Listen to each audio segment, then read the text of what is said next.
Bom dia. A gente começou na última aula falando sobre a nossa obrigação de julgar as pessoas favoravelmente. Reveidanet kol adam lechav zichut. Você tem que julgar a pessoa. Kaf, na verdade a tradução de kaf em hebraico é uma colher, que isso se refere em português a gente fala, chama o prato. Quando você tem aqueles pratos naquela antiga balança, você tem que julgar a pessoa para a balança do mérito. E a gente explicou como que é possível fazer isso. Às vezes a gente vê alguma pessoa fazendo uma coisa errada. Então, primeiro, a gente tem que sempre dar o benefício da dúvida. E número dois, mesmo quando a pessoa está muito claro que aquilo que ele está fazendo está errado, a gente tem que buscar algo positivo, algum, algum ponto redentor, algum ponto bom daquela atitude dele, por pior que seja, e a gente focar nisso e tentar, através disso, resgatar o resto das atitudes dele. Agora vamos a algumas halachot um pouco mais práticas. Se uma pessoa ele está, por exemplo, devendo dinheiro, e ele vem no tribunal, eu não posso chegar e falar, não, vamos julgar ele favoravelmente. Ah, provavelmente não está devendo, imagina esse cara, como que está devendo? Enquanto isso, o outro fica sem o dinheiro. Então, quando a gente fala de julgar o próximo, a gente está falando de um julgamento moral.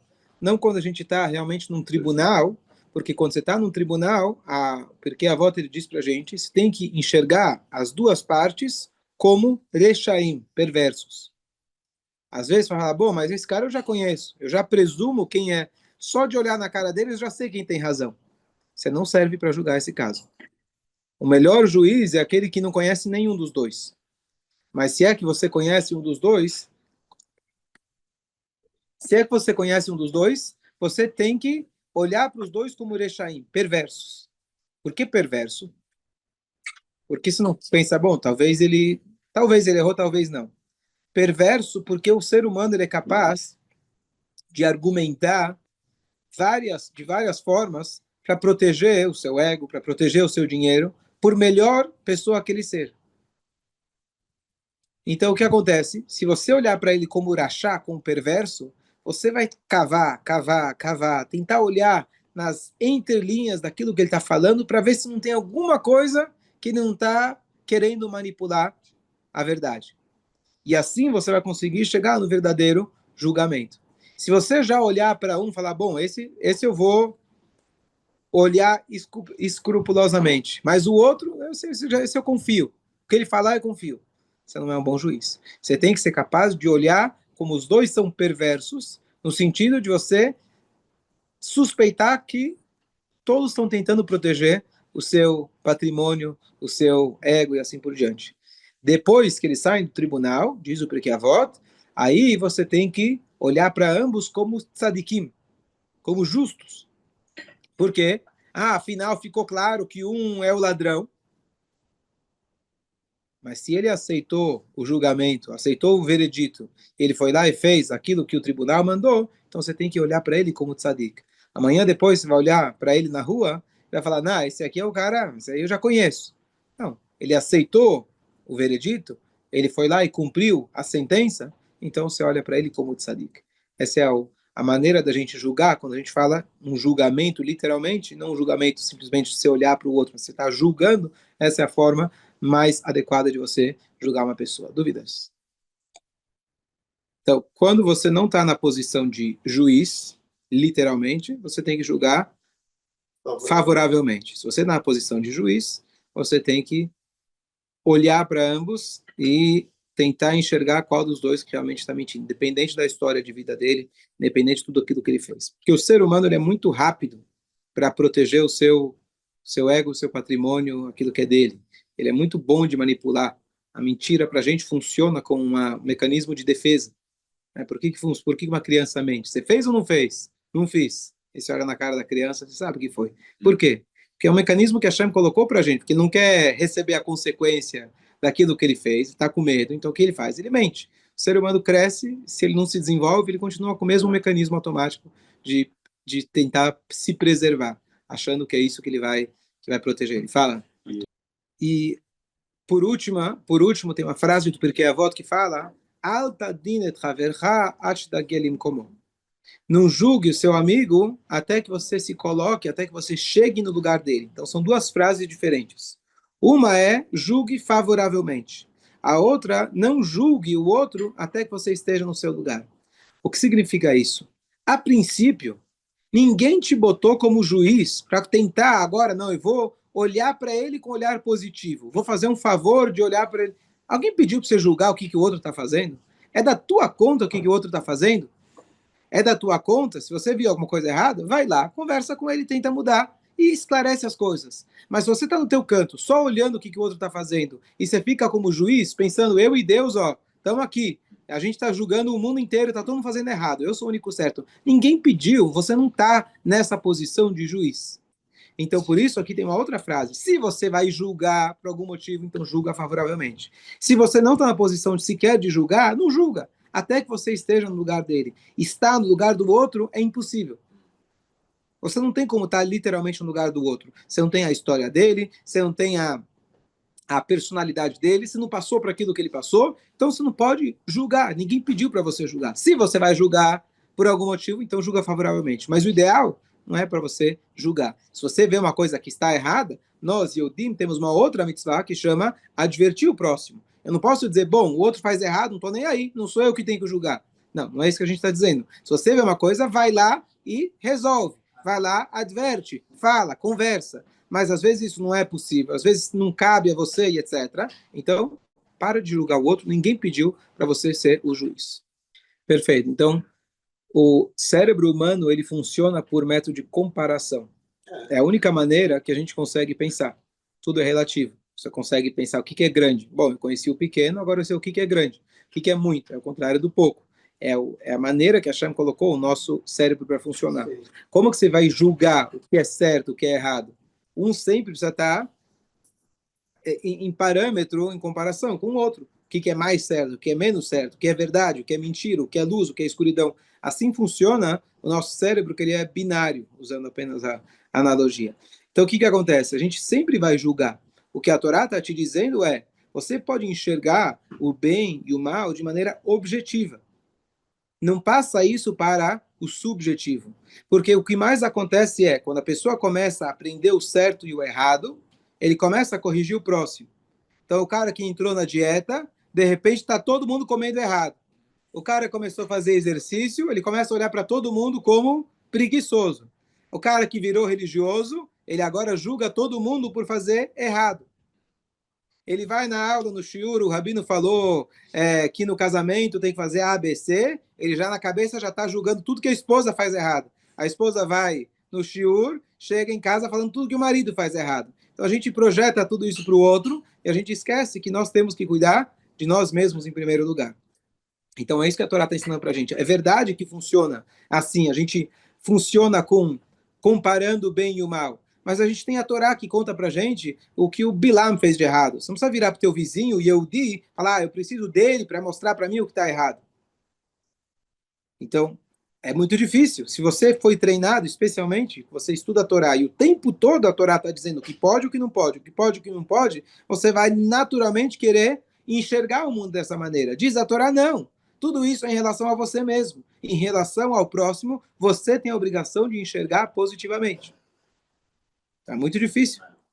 Para alguém que não tem julgamento nenhum, para ele não tem certo, não tem errado, então tá todo mundo bem, tudo que todo mundo faz, tá tudo certo. Então, não é disso que a gente está falando. Tem o certo e o errado. Mesmo assim, você, quando julgar outra pessoa, você tem que tentar se colocar no lugar dela, tem que tentar julgar favoravelmente. Então, é um exercício muito mais difícil. Da nossa visão, sim. Nossa realidade. Agora, você deu o exemplo da língua. Né? Se a pessoa, um estrangeiro vem aqui, ele fala português errado, a gente fala que está errado, está dizendo que ele não fala errado porque foi assim que ele aprendeu. Na língua portuguesa existem regras. Ele está falando errado conforme a regra. A gente não pode virar e dizer que não, como você quiser, tudo é interpretativo. Especialmente quando a gente fala de bem e mal definido pela Torá. Uma língua é uma convenção. Então, de hoje, de masculino e feminino, pode virar uma linguagem de todes. Conhece? Tá certo?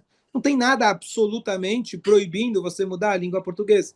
Porque a língua, todas as línguas, tirando a Shona Kodesh, são uma convenção. Mas existe um certo e um errado em relação à linguagem. Sim.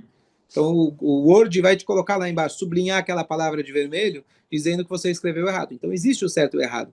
Então, essa que é a grande dificuldade aqui. Nós não estamos dizendo, vamos julgar, tá tudo certo o que todo mundo faz. Liberalismo, cada um faz o que quer e tá tudo certo. Não, existem regras muito claras. E mesmo quando a pessoa foi lá e cometeu um erro gravíssimo, vamos usar o teu exemplo no português, aí eu vou falar, bom, por que ele cometeu esse erro? Porque ele não teve a prática que eu tenho, certo? Meus filhos às vezes falam, a minha esposa, ela é muito mais velha e não fala português direito. Eu viro e falo, e você, como que tá o teu inglês? É muito fácil para alguém que chegou aqui já mais velho e não consegue falar a língua direito, e você que nasceu aqui, você não é melhor que a pessoa. Você tende a dizer, não, eu sou melhor porque eu falo português melhor. E você fala o inglês? Você fala a língua dele? Cada um tem as suas. Então, essa é a sabedoria. Agora, essa é a diferença. Por exemplo, você vê, quando você tem um entendimento, né, pela língua, pela diferença da língua. Não você fala assim, você não sabe falar, olha, ele não sabe falar. Exatamente. Aí é falta de respeito, sem dúvida. Vamos lá. Próximo tema. Dentro ainda desse livro que a gente está estudando, que são as alachot, as leis entre o homem e seu próximo. Existe uma obrigação chamada em hebraico Veitem nekiim me Hashem Israel.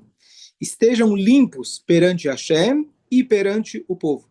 Significa, uma pessoa ele não pode dizer, bom, o que me importa o que os outros pensam?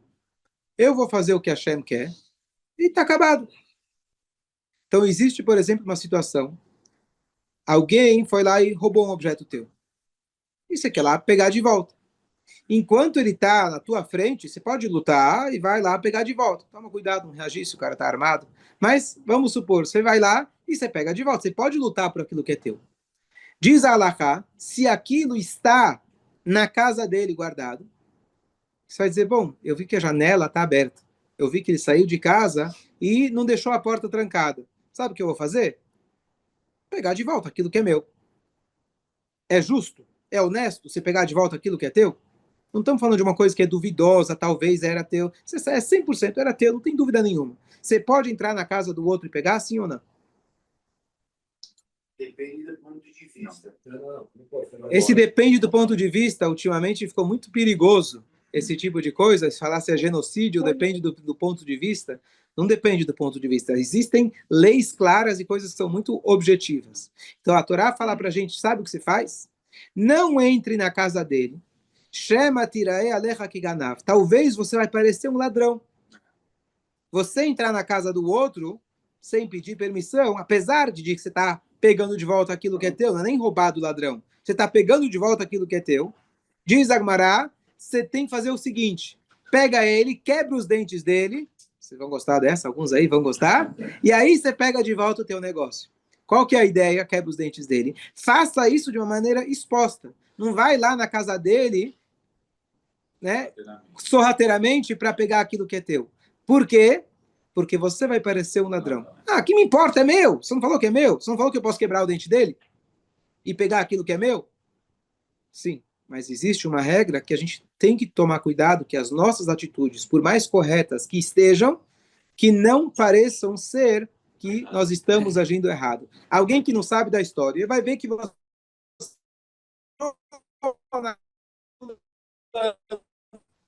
vai falar, bom, isso aqui, o que você entra? Você está entrando pela janela na casa do outro. Então, existe uma regra que, por mais correto que você esteja, você tem que tomar o cuidado para não parecer para as outras pessoas que você está cometendo algo errado. E quanto mais importante é essa pessoa, quanto mais importante você é, mais cuidado você tem que ter com as suas atitudes, porque fica todo mundo de olho em você. Então, você tem uma responsabilidade muito grande. Calma. Pode deixar no meio do caminho, só levantar tão alto, já dá para ver. Então, por exemplo, está escrito que um chacham, um sábio, ele não pode ir na loja e comprar fiado. Eu pago depois.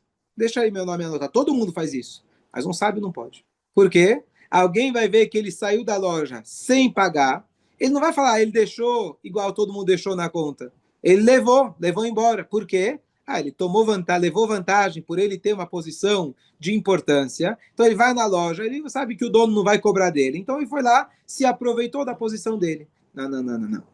Por mais que todo mundo faz isso e é uma prática comum, você, como sabe, tem que tomar mais cuidado ainda. Então, é uma coisa muito curiosa, que muitas vezes, quando você vê uma pessoa que está seguindo uma religião, o que ele fala? Estou seguindo aquilo, é o que Deus quer de mim, acabou. Não estou nem aí para os outros.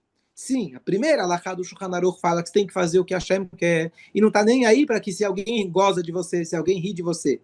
Então, esse é um ponto. Estou fazendo o correto, é o que Hashem quer de mim. Mas, ao mesmo tempo, tudo que não faz parte desse fazer o que Hashem quer, pelo contrário, Hashem quer que você se comporte de uma maneira civilizada e não dê a impressão que você está fazendo uma coisa errada. Vamos lá. Igual que a gente falou em relação ao julgamento. Existe esse julgamento do dia a dia, que você vai lá e você não está na posição de ficar julgando as outras pessoas.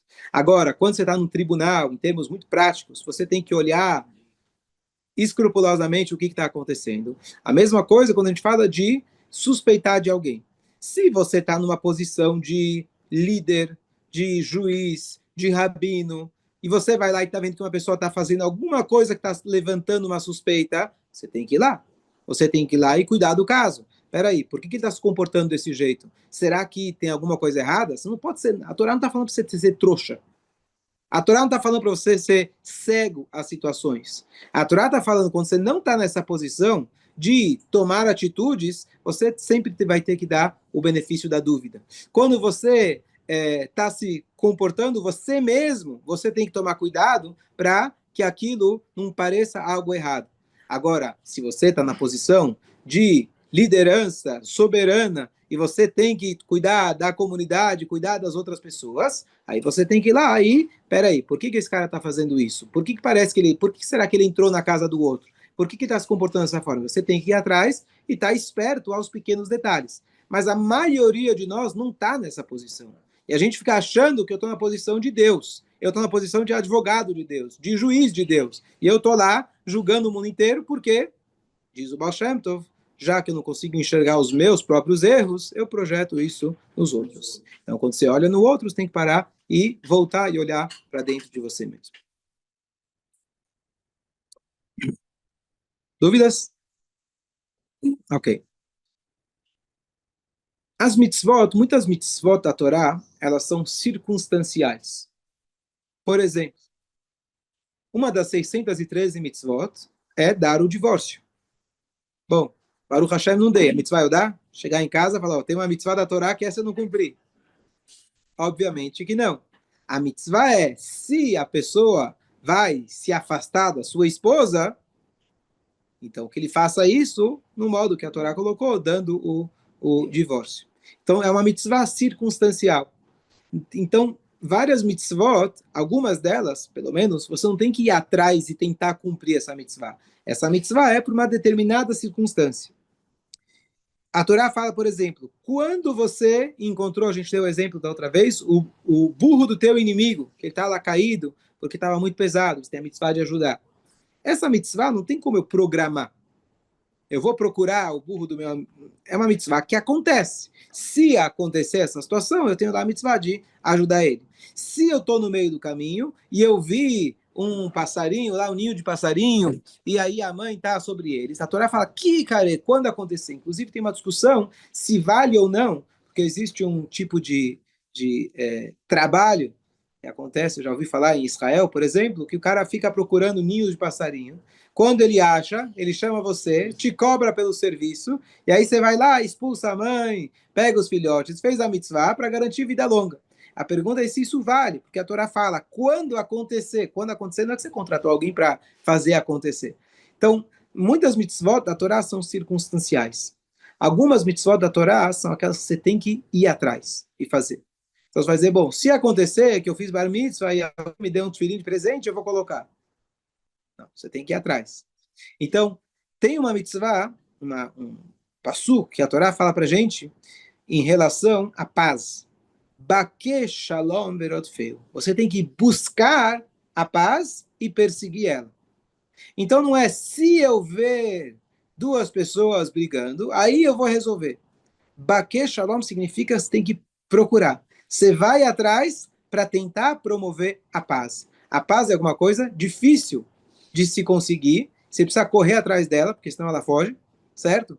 Mas a ideia aqui é que Baque Shalom, esse tipo de mitzvah, você tem que ir atrás. E você vê duas pessoas que estão numa briga, você fala, o que eu preciso me meter na briga deles? Baque Shalom, eu preciso tentar buscar a paz. Claro, tem que saber como fazer, saber se você é a pessoa adequada. Mas sim, você deve se preocupar com o bem-estar das outras pessoas também. Eu comentei a passagem do Aaron Cohen, mas eu queria elaborar o Avot de Rabi Natan, que é um midrash famoso, a Avot, Pirkei de Rabi Eliezer, desculpa, Pirkei de Rabi Eliezer, que é um midrash famoso, escrito pelo Rabi Eliezer Ben Nur, que nos sabe da Mishnah. Ele escreve o seguinte: Aaron Cohen, essa passagem é muito famosa, quando ele via dois amigos que estavam brigados, então ele chegava para um e falava, olha, eu conversei com teu amigo e vi que ele está muito arrependido, só que ele está com vergonha de vir falar com você. Aí ele chegava para o outro e contava a mesma história. E aí os dois se encontravam e aí eles se alinhavam. A pergunta é, essa história está muito simples para ser uma coisa que a gente possa aplicar no nosso dia a dia. Já contei isso uma vez eu era, sei lá, tinha 7, 8 anos, eu briguei com alguém, me deu um soco. Eu queria lá e, obviamente, devolver. Alguém me segurou. Aí passou alguns minutos, esse alguém que era o homem da paz, né? Ele falou, eu conversei com ele, está muito arrependido. Eu falei, não é que essa história, eu já conheço, aprendi essa história no jardim de infância, essa aí não vai me enrolar com essa. Então, como que funciona? Então, recentemente eu vi a explicação mais profunda de como isso funcionava.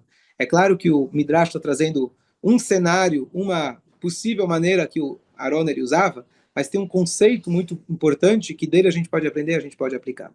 Por que ele chegava para um e falava, olha, eu vi que o outro está arrependido? Eu deveria falar, você tem que se arrepender. Olha, você fez errado, o outro fez errado, aceita e a gente resolve. Que a maioria acha que culpa é do outro. Exatamente. A sabedoria do Aaron era falar, sabe o quê? Você tem razão. O homem sábio é aquele que sabe dizer, você tem razão, tá certo? O que significa você tem razão? Você tem razão não significa que tudo que você está falando está certo e que tudo aquilo que você está enxergando do outro, realmente, você está enxergando da maneira correta. O homem é subjetivo, você sempre vai olhar com o teu olhar e teu olhar egoísta. Mas o que ele fazia o teu amigo está arrependido. O que ele está dizendo? Ele está dizendo, eu vejo que você tem um ponto de razão. Você realmente validar a posição do outro. Individualmente, não na frente do outro. Sim. Você chega e fala, eu entendo porque você está bravo com ele. Até de certa forma, concordo. Me coloco no teu lugar. É muito chato aquilo que ele fez. Mas entre nós, aquilo que ele fez, você mereceu. Né? Aqui entre nós, você causou para ele. Não. Você, para conseguir trazer a paz, tem que conseguir, como a gente falou antes, encontrar um ponto redentor. Encontrar alguma coisa que, se a pessoa está chateada, mas ela é louca ficar chateada por isso. Olha o que ela fez. Ela está chateada.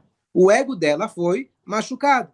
E você tem que ter a sabedoria de conseguir encontrar algum ponto que você se identifica com ela, falar, eu entendo que da maneira que você está enxergando as coisas, está chateado. É muito difícil fazer isso. Aí você chega para o outro e você fala para ele a mesma coisa. Eu entendo que você tem um ponto. Isso já traz a paz. Por quê? Não é uma mágica. Eles vão se encontrar depois, tá tudo bem. No momento que você entende, você sente que alguém te entendeu, que alguém te deu ouvidos, que alguém te validou, você pensa, eu não sou louco. Eu não estou mexido. Eu tenho um ponto válido. A pessoa já se acalma. E 90% do problema já se resolveu. Porque o problema normalmente é que a pessoa quer defender o ego. Não é nem o dinheiro, por exemplo, que está em jogo.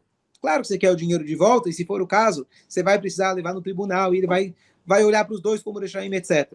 Mas, quando a gente fala de conciliar uma briga, normalmente ela começou por um motivo, mas não é nem mais um motivo. Não, tudo bem, eu pago para você. Eu pago, eu aceito, mas eu ainda não vou falar com você amanhã. Por quê? Porque você não consegue enxergar aquilo que você me fez. Você não consegue enxergar como eu estou chateado. Se você tem uma pessoa que faz o papel bem feito, como Aaron Cohen, e as pessoas amavam ele, porque ele realmente conseguia chegar para cada um e falar, eu entendo aquilo que está passando. E ele mostrava que ele realmente estava empatizando com aquilo que a pessoa estava sentindo. Então a pessoa já, ufa, pelo menos alguém me entende. Talvez o outro cara, que eu estou obrigado, não me entende, mas pelo menos você me E essa é a sabedoria, de você ouvir uma pessoa, quando a pessoa está reclamando, está frustrada. A sabedoria é você ouvir, empatizar e tentar se colocar no lugar dela. É isso que a pessoa precisa, é isso que o ser humano precisa. Esse é teu trabalho, não é? Você ganha para isso, tá certo? Deveria se fazer isso dentro de casa, mas hoje você precisa pagar às vezes para poder alguém concordar com você. Claro, né? Você está me pagando, é claro que eu vou concordar com tudo aquilo que você está falando e vou, mas tudo bem. Não? Não com tudo, quase tudo, tá bom. Em casa você faz de graça, tá bom, ótimo, não precisa pagar psicólogo. Mas essa é a sabedoria do Aaron Cohen, e isso a gente tem que fazer Bake Shalom, buscar a paz. Então, também tomar cuidado, que ele não traz isso, mas só uma questão óbvia, de você não tomar partidos. Porque se você realmente tomar partido, você não vai conseguir depois ouvir o outro lado. Se Aaron ele realmente falasse, bom, você tem razão, não você tem razão de sentir assim, mas o que você está dizendo é absoluta verdade, objetivamente, ele não vai conseguir fazer isso com o outro. Ele consegue enxergar o lado de cada um sem se comprometer. Sem dizer, você está certo. Você pode ter empatia com a dor dele sem dizer que ele está certo. Não tem certo ou errado em relação ao que a pessoa está sentindo. É o que ele está sentindo, é o que ele está sentindo.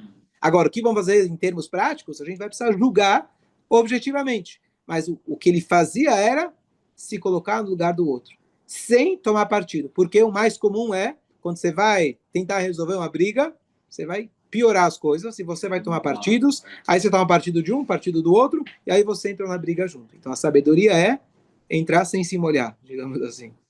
Fala, Marcelo. Certo? Qual delas? Bom, vai contar, então melhor. Ok. Aquele que faz isso, aquela pessoa que se ocupa disso, muftach lo sheu ben olam haba, é garantido para ela que ela tem o olam haba. O olam haba está escrito, a Torá inteira foi dada apenas para fazer shalom no mundo. Quantas vezes a gente fala shalom? A Parashá que fala para a gente, Parashat Kitavó, que fala as maldições, famosas maldições, etc. Antes disso, a Torá dá brachot. E a Torá fala, olha, você vai vir para a terra, você vai ter tudo de bom, tudo de bom. E a última coisa que a Torá fala é shalom. Diz Urashi por quê?